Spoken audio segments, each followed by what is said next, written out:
Ang Dead Sea ay isa sa mga pinakasikat na dagat sa buong mundo dahil hindi mo na kinakailangan ang skill sa paglangoy dahil kahit ano pa ang iyong body weight ay ikaw ay lulutang sa Dead Sea.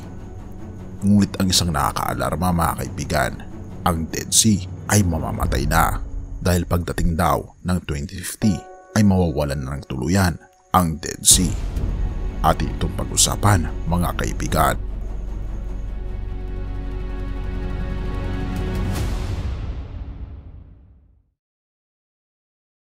Ang Dead Sea ay located malapit sa bansang Israel. Mapapansin natin ang bansang Israel ay ito ang pinakasikat na lugar sa Biblia dahil sila ay pinili ng ating Panginoong Diyos na irepresenta ang makadiyos na pag-uugali at kilalanin dapat ang ating Panginoong Hesus bilang anak ng Diyos. Ngunit sa panahon natin ngayon, ang mga Hudyo sa bansang Israel kasama ng mga leaders ay hindi nila kinikilala ang ating Panginoong Hesus bilang isang Diyos. Kaya naman makikita natin na pati ang Jordan River, ang mga sunod-sunod na digmaan sa bansang Israel, gayon din ang Dead Sea ay patuloy sa pagbaba at pagtuyo nito dahil na rin sa inaalaw ng ating Panginoong Diyos na mangyari ito sa bansang Israel dahil umabot na ng sukdulan ang kasalanan ng bansang Israel. Oo mga kaibigan, the Dead Sea is dying. Ika pa ito ng mga experts. Ang Dead Sea ay isang body of water na located between Israel at Jordan. Ito ay significant place para sa mga Hudyo, Christians at Muslims.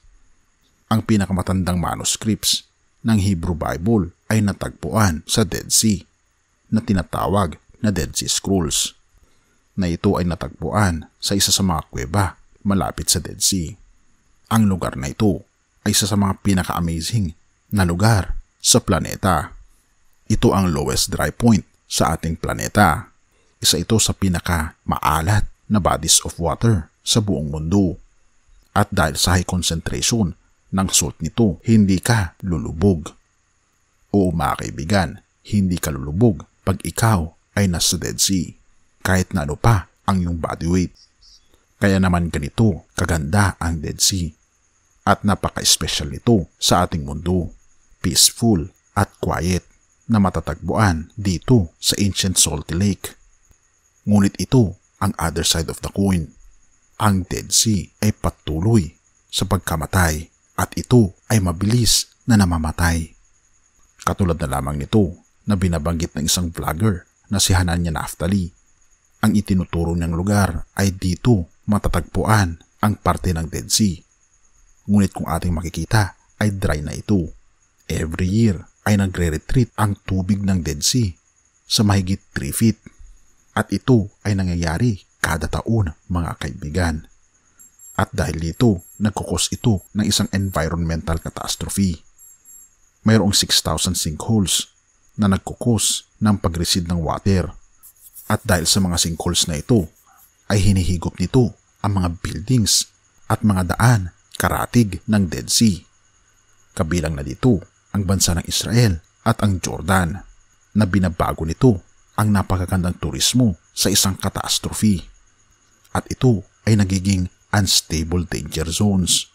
Every year, ang Dead Sea ay palayo ng palayo mula sa napakagandang mga hotels na ito na kailangan nilang humabol sa lugar ng Dead Sea.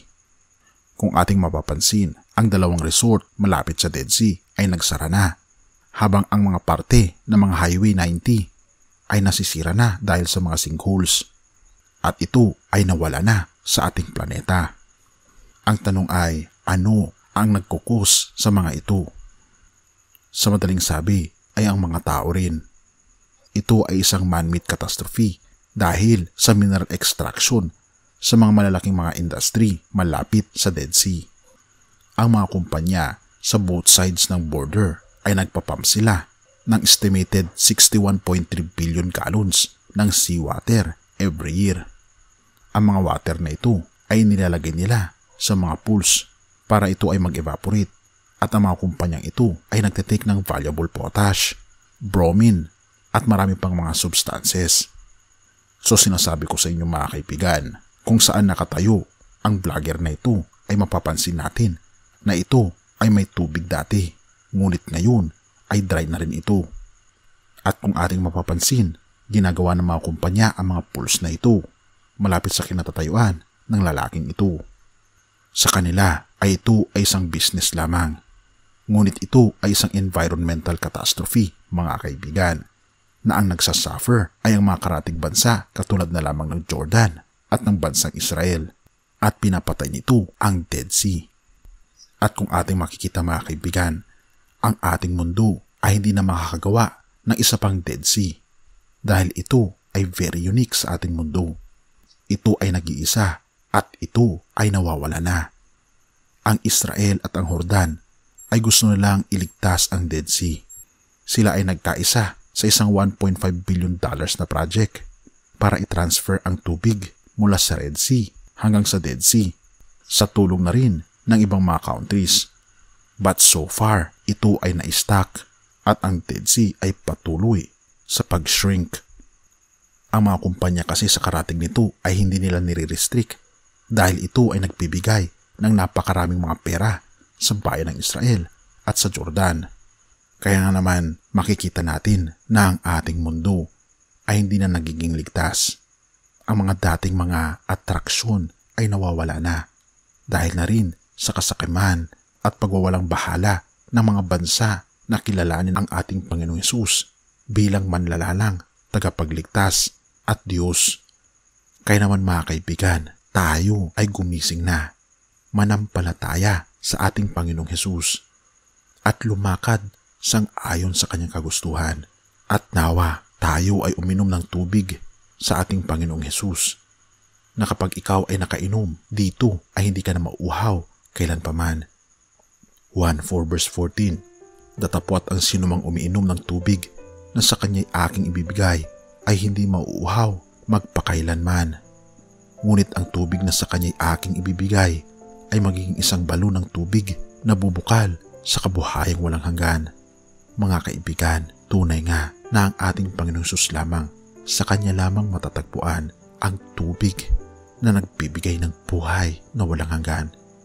Uminom nga tayo sa kanya at nawa mamuhay tayo sang-ayon sa kanyang mga kagustuhan at madadama natin ang walang kauhawan sa kanyang presensya. Tayo manalangin. Ama naming banal, makapangyarihan naming Diyos, tunay nga Panginoon na ang aming mundo ay hindi na po nagiging ligtas. Ang mga karagatan ay unti-unti nang nawawala. Ngunit ang tubig na matatagpuan po sa inyo ay hindi kailan may mawawala. Tulungan kami Panginoon na makainom sa inyo pong tubig na buhay, at nawa po ay mabigyan kami ng pagkakataon na ma-experience ang hindi pagkauhaw kailanpaman. Salamat Panginoon dahil dinirinig niyo ang aming mga panalangin, at patawarin po kami sa lahat ng aming pagkukulang at pagkakasala sa pangalan ni Jesus. Amen.